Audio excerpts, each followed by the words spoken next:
भगवान श्री कृष्ण जब माता देवकी और पिता वासुदेव को कंस के चंगुल से छुड़ाने गए तब उनकी उम्र 14 वर्ष थी।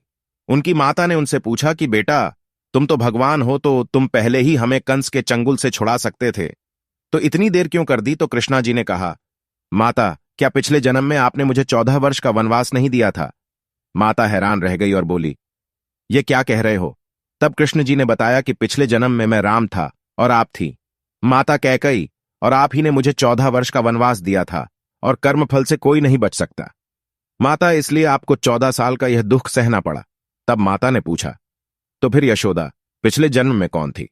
तब कृष्णा जी ने बताया, वो थी माता कौशल्या थी, जो 14 साल तक अपने पुत्र से अलग रही थी।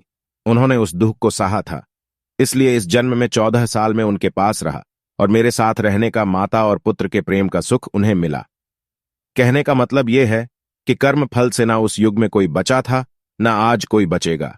खुद भगवान भी कर्मफल से बच नहीं सकते, इसलिए अपने हर एक कर्म को सोच समझकर कीजिए, क्योंकि जिसके भी खिलाफ आप कुछ गलत कर रहे हैं, उससे आपकी शत्रुता कुछ समय या शायद एक जन्म की है, लेकिन उसके साथ कुछ गलत करके आप अपने कई जन्म बिगाड़ सकते हैं।